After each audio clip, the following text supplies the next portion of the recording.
In this video, we'll start our look at the first of two defenses to enforceability that are codified under Article 2, the Statute of Frauds.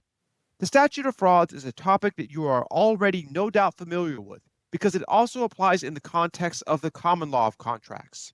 The Statute of Frauds is easier to understand if you think of it not as the Statute of Frauds, but instead as a statute to prevent frauds. The Statute of Frauds was inherited from our former colonial rulers, the English. Originally, English common law did not recognize oral agreements as binding or enforceable. But as English law evolved away from the rigid formalism of medieval times, the English common law courts began recognizing and enforcing oral agreements. But this change in the common law created the risk of perjury and fraud, specifically the risk that one party might falsely claim that a contract was orally made with another party and then seek a remedy for its breach. Without written evidence of the contract, however, it was impossible for the courts to tell whether a contract was actually made, and if so, on what terms. So in 1677, the English Parliament passed the original statute to deal with this problem, the Statute of Frauds, to prevent frauds. The statute made its way to our American legal system and has been adopted in some form by every state. Remember that the sole purpose of the statute is to prevent the enforcement of alleged agreements that were never actually made, agreements that are the product of one party's perjury, the product of one party's fraud. The statute requires that certain agreements that are subject to the statute satisfy its requirements in order to be enforceable. So the statute creates an enforceability issue. Note that this is analytically distinct from the issue of formation and whether there has been mutual assent between the parties. Instead, the Statute of Frauds is all about enforceability. Even if the parties may have agreed to the deal, that is, even if there was mutual assent, the agreement may still be unenforceable because of the Statute of Frauds. In the litigation context, the Statute of Frauds is almost always raised by the defendant as an affirmative defense in a motion to dismiss. The motion will say that even if what the plaintiff alleges is true, the oral agreement that the plaintiff is alleging is unenforceable under the Statute of Frauds. Even if a plaintiff can overcome the defendant's motion to dismiss, even if the plaintiff can establish that the agreement she's alleged satisfies the Statute of Frauds, does not mean that the plaintiff will prevail in her lawsuit for breach. All it means is that the plaintiff has survived the defendant's motion to dismiss and must now bear the evidentiary burden of persuasion in her lawsuit. The plaintiff seeking to enforce the contract must still establish that a contract was in fact made, the terms of that contract, and the defendant's breach of those terms. You should be thrilled to see a Statute of Frauds issue on any exam for this course or on the bar exam, because there is an easy methodology for analyzing and answering any Statute of Fraud issue, whether the issue arises under the common law of contracts or UCC Article 2. For any Statute of Frauds issue, you should apply the same three-step analysis, asking first whether the agreement that you are interested in is even subject to the statute. Because if the agreement is not subject to the Statute of Frauds, then there is no Statute of Frauds that needs addressing.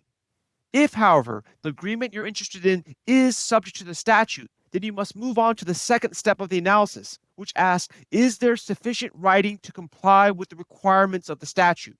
If there is sufficient writing to comply with the requirements of the statute, then the Statute of Frauds issue is resolved. If, however, there is no sufficient writing, then you must move on to the third step of the Statute of Frauds analysis and ask whether there is an applicable exception to the Statute of Frauds that would make the oral agreement enforceable, notwithstanding noncompliance with the writing requirement of the statute. Let's start with the first of these steps, asking what kinds of agreements are even subject to the Statute of Frauds. Each state has its own Statute of Frauds. As a result, there is some variation from state to state. But as you learned in your study of the common law of contracts, there are a few categories of agreements that are covered by almost all state statutes of frauds. For example, contracts for the sale or transfer of interest in real property, including leases over 1 year, are subject to the Statute of Frauds in almost every jurisdiction. Likewise, contracts that cannot be fully performed within 1 year of the contract's formation are subject to the Statute of Frauds in almost every jurisdiction.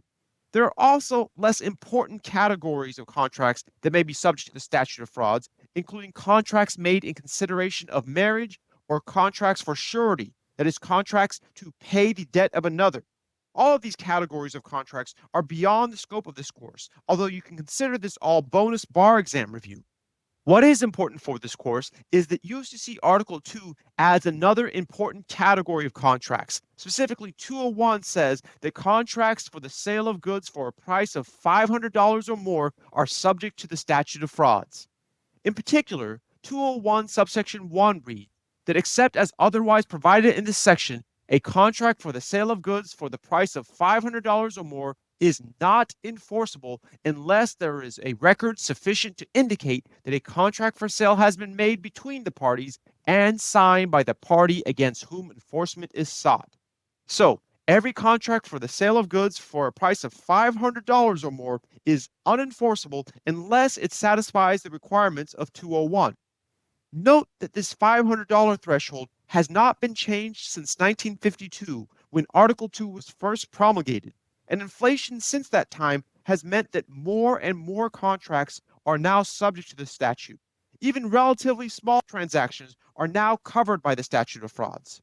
Importantly, some states have adopted non-uniform variations to the model statute, increasing the $500 threshold to $5,000. But in Oregon, California, Washington, and many other states, the $500 threshold still applies. Assuming we have an agreement that is subject to the statute of frauds, that is, we have an agreement contemplating the sale of goods worth $500 or more, the next question we need to ask is, what is required to comply with the statute? What does 201 require for that kind of agreement to be enforceable? That is the question that we will take up in the next video.